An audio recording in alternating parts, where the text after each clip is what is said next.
Alors, vous allez vous demander pourquoi je mange des tomates, et c'est le sujet du jour. Alors déjà, c'est riche en vitamine C, en vitamine D et en bêta-carotène, donc déjà, ça, mettez-vous ça en tête. Mais le sujet de la vidéo, qu'est-ce que c'est? Évidemment, le sujet de la vidéo, c'est la bouffe. Tout le monde aime manger, on est d'accord là-dessus. Aujourd'hui, on va parler d'un sujet super important. Est-ce que vous êtes déjà demandé ce que pouvaient penser ou manger nos ancêtres? Et je pense que c'est déjà une question que vous êtes déjà taraudé dans votre tête. Alors aujourd'hui, on va parler de quelques petites anecdotes de l'histoire qui va de l'Antiquité jusqu'à nos jours, que mangeaient nos ancêtres, et des anecdotes qui va assez vous surprendre, des anecdotes assez particulières que je pense que vous ne connaissez pas tous. Et manger des tomates, c'est important, parce que les tomates, c'est un délice.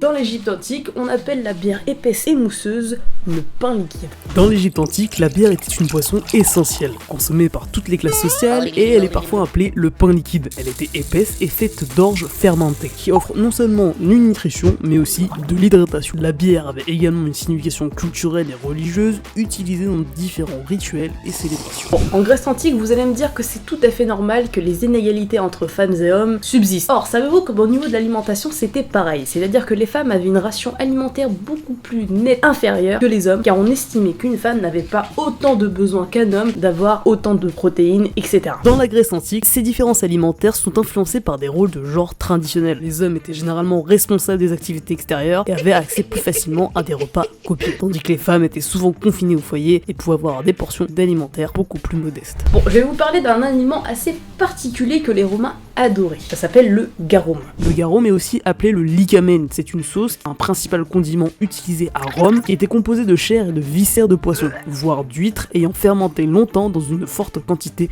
de sel. Vu qu'on est à l'approche des Jeux Olympiques, je vais vous estimer une petite anecdote dans la Grèce antique et toujours dans la même période. Savez-vous que les sportifs de haut niveau se dopaient? Mais ils se dopaient avec quoi exactement? Ce qu'on utilisait, c'était très simple. On utilisait de la viande pour compléter notre renforcement musculaire, mais notamment une plante très vivace que l'on appelle la mandragore. Bien qu'il n'y ait pas vraiment de preuves spécifiques indiquant que les athlètes de la Grèce antique se dopaient avec de la racine de mandragore, il est vrai que dans certaines cultures anciennes, y compris la Grèce antique, diverses substances étaient utilisées pour améliorer les performances athlétiques. Il s'avère qu'au Moyen-Âge, on servait beaucoup de pâté.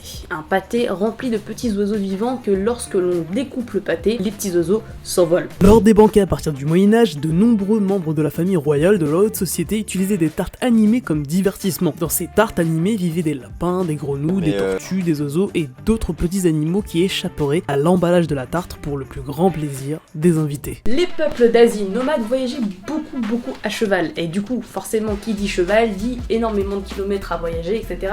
Sauf que les chevaux, à un moment donné, ils ont mal au dos. Or, pour alléger cette douleur au cheval, on utilisait de la viande qu'on plaçait sous la selle pour attendrir le dos du cheval, et par la même occasion, la selle du cheval. En tout cas, j'espère que ça vous aura plu. N'hésitez pas à vous abonner, à lâcher un petit like et à me dire ce que vous savez de petites anecdotes dans les commentaires. Ça nous fera plaisir, et par la même occasion, nous dire si vous avez des idées en particulier que vous voulez mettre en avant, car la chaîne se développe petit à petit et c'était un grand honneur de la présenter au nom de l'équipe historique. Enfin bref, en tout cas, ciao, prenez soin de vous et à la prochaine.